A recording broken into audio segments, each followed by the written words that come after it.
Hi. So in the previous episode, we discussed the fundamental parts in the reinforcement learning problem. So in this new video, we'll uh, introduce the so-called Bellman equation, and which is very helpful for us to formulate and understand the key concepts of reinforcement learning. Okay. So let's give a formal definition for Bellman equation. So Bellman equation is trying to understand the value of the starting point. Okay, so the value is giving the value of the starting point. So this is not a very rigorous definition, but it's a very useful intuition. Okay, of a starting point. So value of starting point is what? Is the reward, okay, that you expect to get from being there, okay, and what else? Plus the value of future, right? So the value of wherever you will land next, right? So after you take some action, then the state transits from the previous one to the next state, and then you land to somewhere else, or wherever you land, you have some future value, right? So essentially, Bellman equation is sort of a iteration, right? So that helps us to formulate this problem iteratively and try to have some optimization problem and try to find the optimal strategy or optimal policy, right? Okay, so so to be more specific, so Bellman equation for, so let's just in short, Bellman, okay, for on policy that we discussed previously, on policy value function, okay, remember that v pi s, right? So this is just a rewrite of the on policy value function, right? In the form of Bellman equation, okay? So those are equivalent in some sense. So v pi s previously was an expectation over the the future, the sum of future rewards, right? So here we rewrite that in the form of Bellman equation. So this would be an expectation, okay? So over what? Over the action, okay? And over some s prime, some state s prime. So this expectation will be about this reward for now, okay, plus some discounted future reward, which is the value v pi given s prime, okay. All right, and correspondingly, if we have the action value action state pair value function, okay, and Bellman for on policy action state pair, or in short, action value function. Okay, so this will be using the Q, right? Q pi SA, so we do not only have S, but also A here. So this will be also expectation over S prime, okay, for the RSA plus the discounted future rewards, expectation over A, okay, and this Q pi given S prime and A prime, right? Okay. So S prime and A prime will be the starting state and action here, right, inside of this expectation. Okay, so this is the how to use this iterative way approach to rewrite these value functions.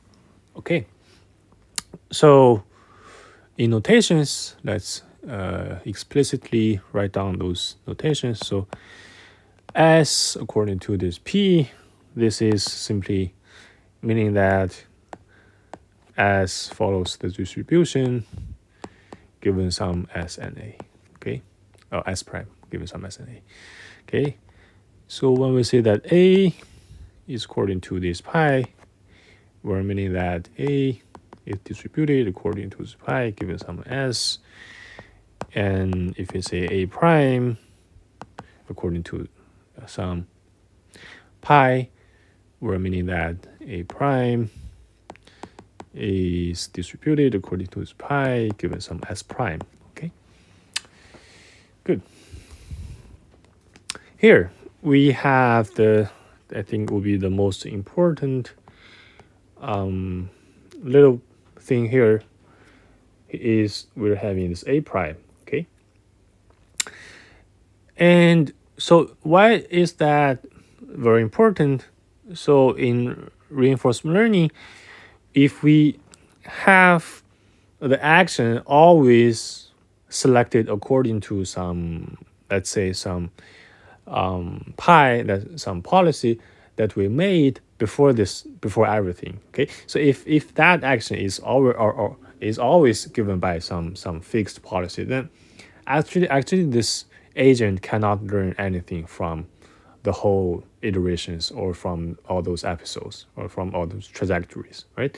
So that's why we're saying that to specifically or to explicitly write out those actions for each time period t or t plus 1 or anything later, but for each time period when we explicitly write out those actions, it allows us to focus on how to improve those policies given given the states on each time period, right? So in that case, it enables the possibility of improving the policies, so that the agent doesn't have to follow the initial or the original policy made from the beginning of everything, then cannot make any improvement of that, right?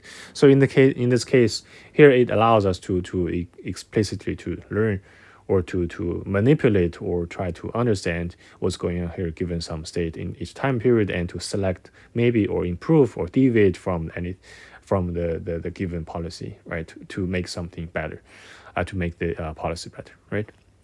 So that's essentially the key of learning, right? And more importantly is reinforcement learning, right? So that allows the agent to learn. Okay, good. So let's have some little notes here as we just talked. So that's very important, right? And the reason is that we are able to change the actions at each time period. Okay, explicitly. Okay, if the agent has to follow some pi made in the beginning, okay, forever, follow this forever, then the agent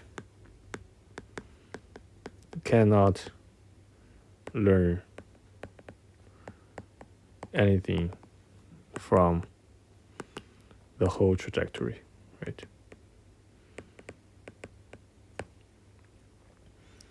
And that goes to the essence of this reinforcement learning, right?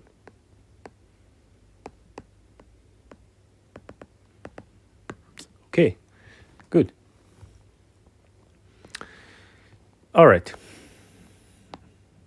So next, we'll accordingly write down the Bellman equations for the corresponding the optimal values for those value functions, right? Okay, so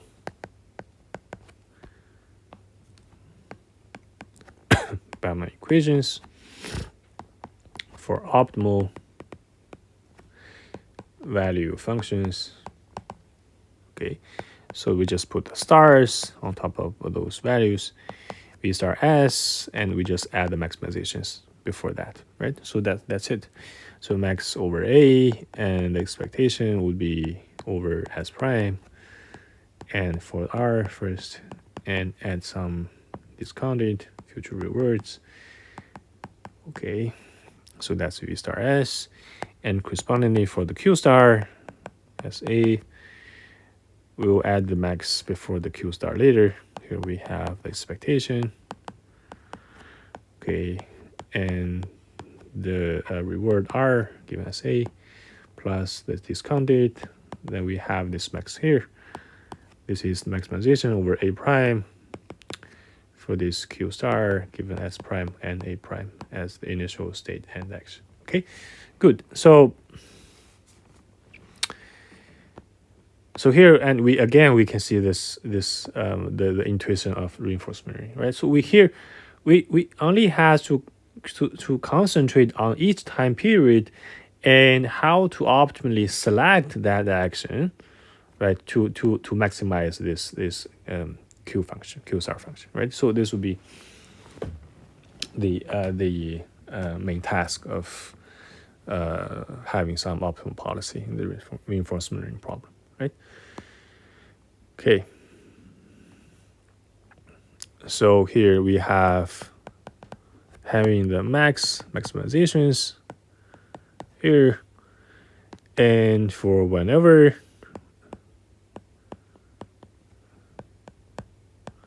agent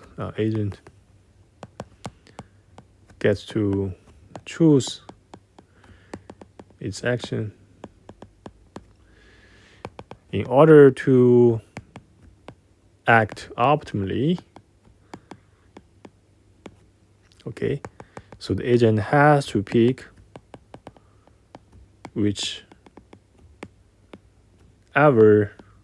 will lead to the highest value. Okay, good.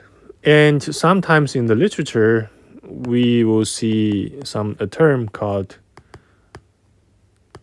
Bellman backup. Okay, so that's just just the right hand side of Bellman equations. Okay, so a Bellman backup for a state or state action pair is just the right hand side of Bellman equation. Okay, nothing special. Okay, which is the reward plus next value. Okay, good. And sometimes we might compare the Q with its corresponding V. Okay, so and we have a name for that. That is called advantage function. Okay, it's not often used, but it's better to know that.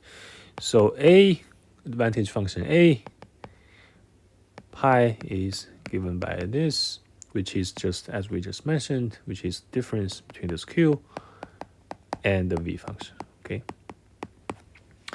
so it helps to measure how much better to take some action a in the state S compared to just randomly select an action according to this pi and assuming acting this according to the pi forever. Okay,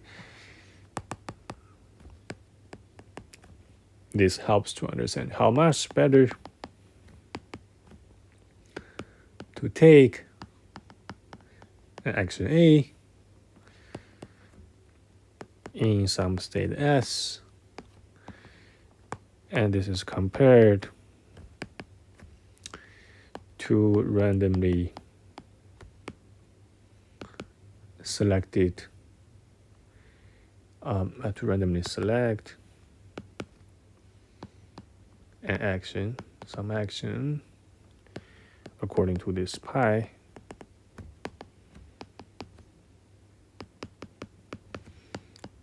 And of course, assuming this agent is acting according to this pi forever. Okay, good. So that's some useful thing to know. Okay, so in the end of this episode, we shouldn't use episode. Okay, so we have a definition for episode in this series. So in the end of this video, we'll formally define the problem called Markov decision process, okay, which is very helpful for us to formally write down this problem, right? Okay, as we often, so later we'll see why this decision process is called Markov, and that is the common decision process that we use in those reinforcement learning problems, MDP. Okay, so a Markov decision process is just a 5-tuple. Okay, what is that? It has some state. Those are some sets. Okay, state set of states, set of actions, and set of rewards, and the transitions, and initial starting state distribution. Okay, so S is the set of all the states, all the possible states. Okay, A is set of all the actions allowed, and R. Okay, R should be a function, okay, which is a map from S times A times S to a real number. Okay, it's a reward function, as we mentioned previously. So RT correspondingly would be a function given as t, at, and another s would be referring to as t plus 1.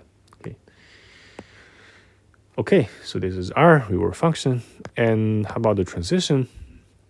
Is a function from s times a to this would be a power set, right, of s. Okay, so this would be to the set of all distributions on S, right? So it's the transition probability function. Okay, so this little p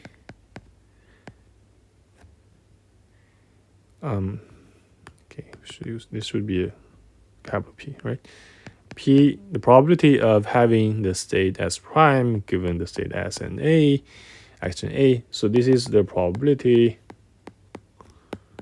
of the transition to S prime if the agent is starting in state S and act and action and with action A. With action A, okay. Good. So this is just a map from the cross product, Cartesian product of S and A, and map to a power set of S. Okay. And that gives us the probability, the transition probability of a probability of having the state S prime given the previous state S and action A. Okay. So this is P, and the last would be rho 0, So this is just the starting state distribution. Okay.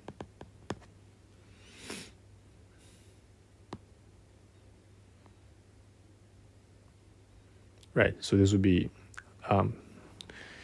this calligraphic PS will be just the set of all distributions over this set S, right?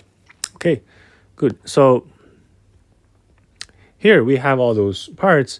So as we just mentioned, why we're always using the Markov decision process. So the term Markov, okay, and it has the same meaning in Markov chain or Markov process.